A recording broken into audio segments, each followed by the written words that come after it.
Hi friends, ഇതൊരു street light ആണ്. ഇത് കംപ്ലൈന്റ് ആണ്. ഇനി നമുക്കിതൊന്ന് ഊരി നോക്കാം. സ്ക്രൂ എല്ലാം അഴിക്കാം.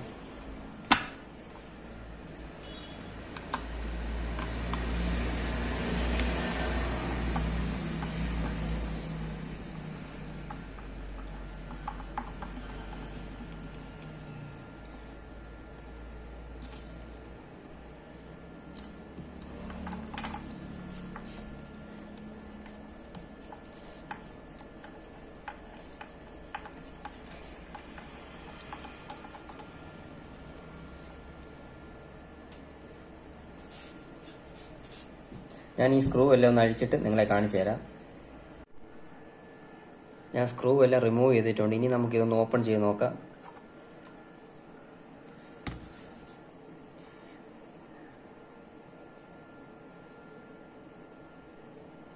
ഇനിയിപ്പോൾ നമുക്ക് ഇതിലിവിടെ ഒരു പവർ സപ്ലൈ കൊടുത്തതിന് ശേഷം ഇവിടെ നമുക്ക് വോൾട്ടേജ് വരുന്നുണ്ടോ ചെക്ക് ചെയ്ത് നോക്കാം.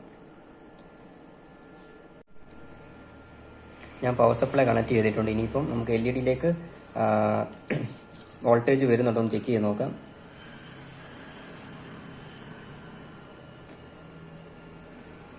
നമുക്കിവിടെ വോൾട്ടേജ് ഒന്നും കാണിക്കുന്നില്ല. അങ്ങനെയാണെങ്കിൽ നമ്മുടെ ഈ LED ഡ്രൈവർ കംപ്ലൈൻ്റ് ആയതാണ്. നമുക്കിനിയിപ്പം ഈ LED ഡ്രൈവർ ഒന്ന് ചെക്ക് ചെയ്ത് നോക്കാം എന്താ ഇതിൻ്റെ കംപ്ലൈൻ്റ് എന്ന്. ഞാൻ LED ഡ്രൈവർ ബോർഡ് ഊരിയിട്ടുണ്ട്. ഇതിൽ റബ്ബറിനെ കൊണ്ട് മൊത്തം സീൽ ചെയ്തിരിക്കുകയാണ്. ഞാൻ ഇവിടുത്തെ സീലെല്ലാം ഇളക്കി കളഞ്ഞിട്ടുണ്ട്. ഇവിടെ ഇളക്കാൻ ഭയങ്കര പാടാണ്, ഇളക്കിയിട്ടില്ല. പിന്നെ ഇതിൻ്റെ കംപ്ലൈൻറ്റ് ഞാൻ കണ്ടുപിടിച്ചിട്ടുണ്ട്. ഇത് കണ്ടോ, ഈ റെസിസ്റ്റർ കത്തിപ്പോയതാണ്. ഇതൊരു യൂസബിൾ റെസിസ്റ്ററാണ്. മാറിയിടാൻ എൻ്റെ വേറെ ഒന്നുമില്ല. ഞാനൊന്ന് ഷോർട്ട് ചെയ്തിട്ട് ഇത് തന്നെയാണോ കംപ്ലൈൻറ്റ്, ലൈറ്റ് കത്തുന്നുണ്ടോ എന്ന് നമുക്കൊന്ന് ചെക്ക് ചെയ്ത് നോക്കാം.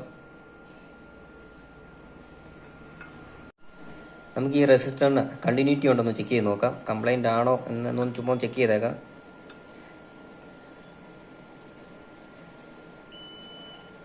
കണ്ടിന്യൂറ്റി ഉണ്ടെങ്കിൽ ഇതുപോലെ നമുക്ക് ശബ്ദം കേൾക്കും. ചെക്ക് ചെയ്ത് നോക്കാം. റീഡിംഗ് ഒന്നും കാണിക്കുന്നില്ല. ഈ റെസിസ്റ്റർ കംപ്ലൈൻ്റ് ആണ്. നമുക്കിതൊന്ന് ഇതൊന്നും ഇപ്പോൾ മാറ്റിയിടാൻ എൻ്റെ വേറെ ഇല്ല. ഇതൊന്ന് ഷോർട്ട് ചെയ്തിട്ട് നമുക്ക് LED ഒന്ന് കണക്ട് ചെയ്തിട്ട് കത്തുന്നുണ്ടെന്ന് നോക്കാം. ഇതാണ് കംപ്ലൈൻ്റ് ആയ റെസിസ്റ്റർ. ഇത് മൊത്തം കത്തിപ്പോയതാണ്. ഇത് ഞാൻ ബോർഡിൽ നിന്ന് ഊരിയെടുത്തിരിക്കുകയാണ്.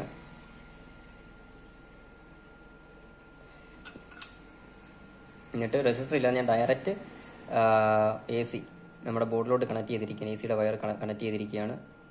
ഇനിയിപ്പോൾ നമുക്ക് ഈ LED-യും കൂടെ ഇത് കണക്ട് ചെയ്തിട്ട് ഇത് വർക്ക് ചെയ്യുന്നുണ്ടോ എന്ന് നോക്കാം. അതോ വേറെ എന്തെങ്കിലും കംപ്ലൈൻറ്റ് ഉണ്ടോ കൂടെ ഒന്ന് ചെക്ക് ചെയ്ത് നോക്കാം. ഞാൻ കണക്ഷൻ എല്ലാം കൊടുത്തിട്ടുണ്ട്. ഇനിയിപ്പോൾ നമുക്ക് പവർ ഒന്ന് കണക്ട് ചെയ്ത് നോക്കാം.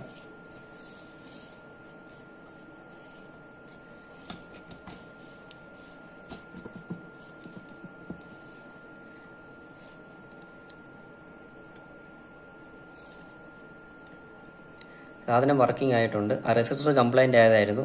ഇനിയിപ്പോൾ അത് മാറ്റിയിട്ട് കഴിഞ്ഞാൽ വർക്കിംഗ് ആണ്. ഞാനിപ്പോൾ തൽക്കാലം ഷോർട്ട് ചെയ്ത് കൊടുത്തിരിക്കുകയാണ്. ഡയറക്റ്റ് AC കൊടുത്തിരിക്കുകയാണ്.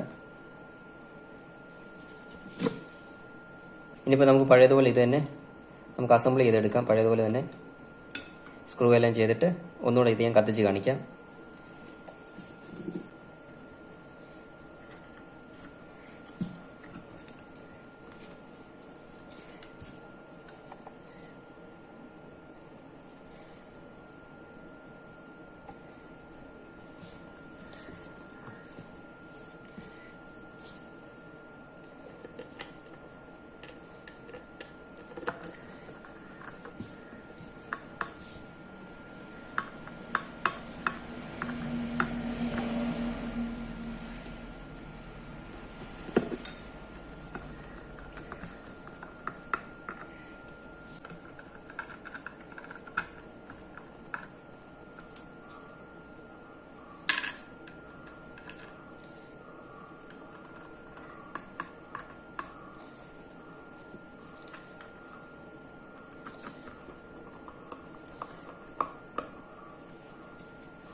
റീഅസംബിൾ ചെയ്തിട്ടുണ്ട്. ഇനി ഒന്ന് പവർ ഒന്ന് കണക്ട് ചെയ്ത് നോക്കാം.